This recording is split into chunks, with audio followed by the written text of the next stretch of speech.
అయితే లావణ్య రాస్తారునేమో ఇల్లు నాది అంటున్నారు కదా, దీనికి సంబంధించి కూడా చాలా సందర్భాల్లో చెప్పిన పరిస్థితి. కేవలం ఆ ఇంటి కోసమే నన్ను బ్లాక్మెయిల్ చేస్తుంది లావణ్య, మస్తాన్ సాయి అలాగే లావణ్య ఇద్దరు ఇంట్లో నుంచి నన్ను బయటకు పంపించేసి వాళ్ళ ఇంట్లో ఉంటున్నారని కూడా చెప్పిన సందర్భం మనం చూసాం.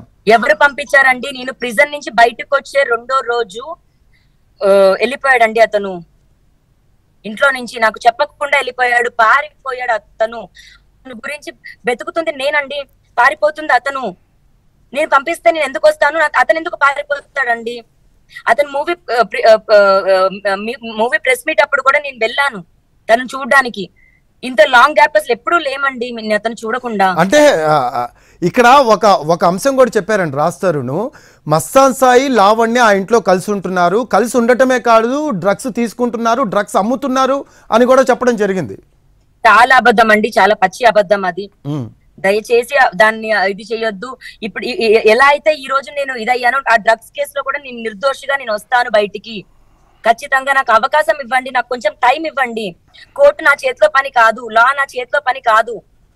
బట్ నేను పోరాడతాను, నేను నిరూపించుకుంటాను. అంతవరకైనా టైం ఇవ్వండి.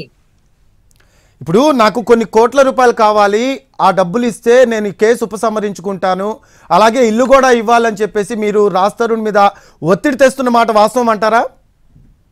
అస్సలు కాదండి, చాలా వాస్తవం. రాజ్ తరుణ్ 2 months లో ఇంటికి వస్తాను అన్నాడు.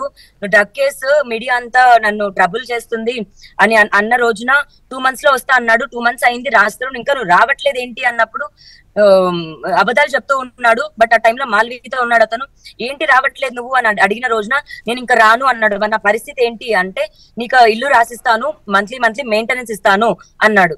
అది నేను వద్దు అని దాటేసి వచ్చి నేను ఫైట్ చేస్తున్నానండి. ఆ ఇంటి వ్యవహారం మీద ఏమైనా క్లారిటీ ఇవ్వగలరా? అసలు ఎప్పుడు కొన్నారు ఏంటి, అలాగే ఎవరెవరు వాటా ఎంతుంది ఏంటి అనే దాన్ని. భార్యాభర్తల్లో హస్బెండ్ పేరు మీద ఉంటాయి కొన్ని, కొంతమంది వైఫ్ పేరు మీద చేపిస్తారు. వైఫ్ పేరు మీద ఉంటే అది హస్బెండ్ కాకుండా పోతుందా అండి? అది కూడా మేము కోర్టులో ప్రూవ్ చేసుకుంటాము. నేను ఏమీ సంబంధం లేకుండా రాస్తారు ఇంట్లో ఎందుకు ఉండనిస్తారు?